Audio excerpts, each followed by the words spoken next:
नाज़रीन, भारत में किसान हमें सड़कों पर नज़र आते हैं। वो सरापा एहतजाज हैं नए बनने वाले कवानीन के हवाले से, लेकिन मोदी हुकूमत के कान पर जूं भी जो है वो नहीं रीखती नज़र आती।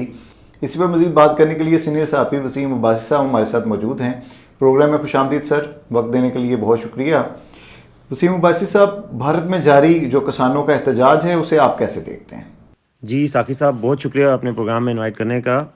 देखिए, भारत में जो किसानों का एहतजाज जारी है, मैं समझता हूँ कि ये जो हाल ही में उन्होंने 3 कवानीन पास किए हैं जो कि किसान दुश्मन करार दिए जा रहे हैं, उनकी वजह से हो रहा है। और ये एक बड़ा सिग्निफिकेंट प्रोटेस्ट है। मैं समझता हूँ कि जो मोदी साहब की गवर्नमेंट आई थी, ये बड़ी पॉपुलिस्ट गवर्नमेंट बन के आई थी कि जी, हम हिंदुत्व की फ़िलॉसफ़ी के सपोर्टर हैं और हम पॉपुलिस्ट सपोर्टर हैं, इंडिया के अवाम के लिए सोचते हैं, उनकी इकोनॉमिक खुशहाली की बात करते हैं। मगर ये जो प्रोटेस्ट आया है, उससे सामने हो गया है कि इनकी जो पॉलिसीज़ हैं, उनसे अवाम उनके मुतमईन नहीं हैं। इससे पहले इन्होंने करेंसी के हवाले से जो मैयर लिए थे, उससे भी इनकी इकॉनमी को और इनके अवाम को नुकसान पहुंचा था।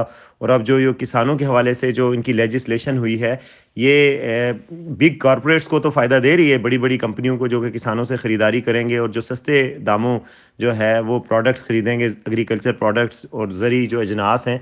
मगर इससे अवाम को फ़ायदा नहीं पहुंच रहा, किसानों को फ़ायदा नहीं हो रहा। जो कि आपको पता है कि गुज़िश्ता साल 2019 में किसानों की 10,000 से ज़ायद ख़ुदकुशियाँ सामने आई थी इंडिया में। तो वहाँ पर पहले ही वो इस्तेहसाल का शिकार हैं, उनकी प्रोडक्ट्स नहीं बिक रही, अच्छे रेट्स नहीं मिलते। जिस तरह के पाकिस्तान में आपको पता होता है कि एक्सपोर्ट प्राइस मिलती है गंदम की और बाकी चीज़ों की, ताकि किसानों को मिनिमम प्राइस मिलती रहे और ये हो कि वो एग्रीकल्चर पैदा करते रहें और फूड सिक्योरिटी का मसला ना हो।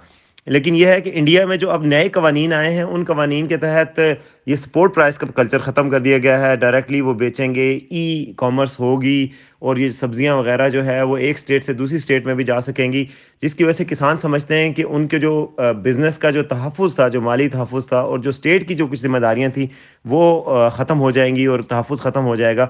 इस वजह से उनका एहतजाज है और ये एहतजाज एक बड़े लेवल पे आया है और इंडिया के लिए भी बड़ी शर्मिंदगी का बायस है कि जो बड़ी डेमोक्रेसी अपने आप को कहता था और कहता था कि अपने अवाम के लिए बड़ा काम करता है, तो इतने एहतजाज के बावजूद जो है हुकूमत ने उनके मुतालबात सुनने से इनकार कर दिया है। बिल्कुल हल्के से 1-2 मुतालबात उनके माने गए हैं, लेकिन वो भी उनके लिए सिग्निफिकेंट नहीं है। तो मैं समझता हूँ कि इससे इंडिया का एक तो फेस सामने आया है कि वो असल में इंडिया की जो करंट गवर्नमेंट है, वो अवाम के लिए नहीं सोच रही। और दूसरा ये है कि वहाँ के जो गरीब तबके हैं और जो शाइनिंग इंडिया की बात करते थे, वो भी सामने आई है कि जो गरीब तबके हैं, उनका इस्तेहसाल अभी भी जारी है, जबकि वो दुनिया में अपने आप को एक इकोनॉमिक पावर और बड़ी इकोनॉमीज़ में शुमार करना शुरू हो गए हैं।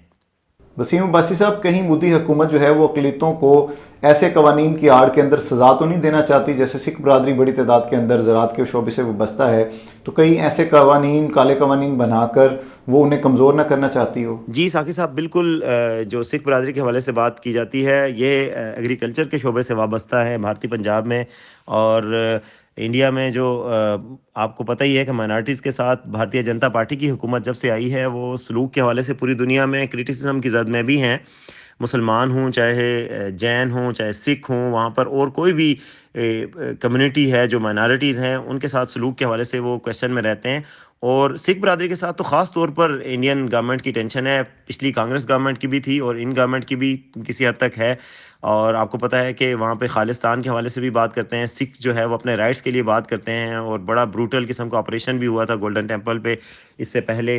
तो सिखों का आप देखें कि अगर हम दुनिया में जहाँ भी जाते हैं एज़ ए पाकिस्तानी, जब लोगों से मिलते हैं, तो अगर वो इंडियन सिख हों, तो वो पाकिस्तान के साथ बड़ा नरम गोशा रखते हैं, क्योंकि ना सिर्फ पाकिस्तान में उनके मुक़द्दस मज़हबी मकामात हैं, बल्कि पाकिस्तान की गवर्नमेंट भी हमेशा से उनको बड़ा वेलकमिंग फ़ील करवाती है। और इसके अलावा पाकिस्तान के अवाम भी, मैं कई सिख बरादरी के अरकान से इंग्लैंड में या अमेरिका में मिला हूँ, तो उनका कहना था कि हम लाहौर में जाते हैं तो लाहौर में जो पुलिस है वो भी हमें देख के सलूट करती है और लोग भी, क्योंकि वो समझते हैं कि इनके साथ रिलेट करते हैं कि पंजाब पाकिस्तान में भी एक बड़ी पंजाबी बोली एक बड़ी समझी जाती है और पंजाब के कल्चर और इंडियन पंजाब के कल्चर में भी सिमिलैरिटीज़ हैं। तो सिख जो है वो रिलेट करते हैं पाकिस्तान के साथ।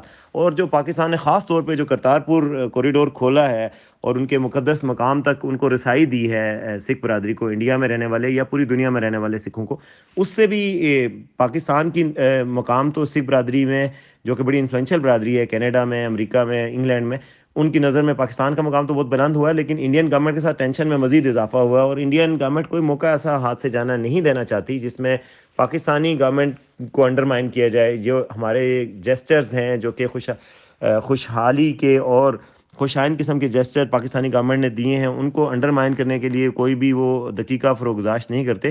تو میں سمجھتا ہوں کہ یہ بھی ایک وجہ ہے کہ مودی گورنمنٹ جو ہے وہ اتنی ڈٹی ہوئی ہے مظلوم کسانوں کے سامنے اور ان کی بات نہیں مان رہے. حالانکہ آپ دیکھ رہے ہیں کہ وہاں سے پیغامات آ رہے ہیں کیسے وہ طبقہ استحصال کا شکار ہے، خودکشیاں ہو رہی ہیں، ان کی مالی خوشحالی کا کچھ نہیں کیا جا رہا ہے. ایک طرف تو انڈیا کلیم کرتا ہے کہ وہ G20 کا ممبر اور بڑی بڑی جو فورمز کا ممبر بننا چاہتا ہے، UN کا ممبر بننا چاہتا ہے، مگر دوسری طرف اپنے ہی عوام کو اپنے رائٹس نہیں دے رہا، جو کہ ایسے مظلوم طبقے ہیں، جو مائنارٹیز ہیں اور جو پسے ہوئے طبقے ہیں، ان کو ان کی معاشی خوشحالی کے لیے اقدامات نہیں کر رہے. میں سمجھتا ہوں یہ لمحہ فکریہ ہے اور دنیا کو بھی انڈیا کو اب اسی تناظر میں دیکھنا چاہیے.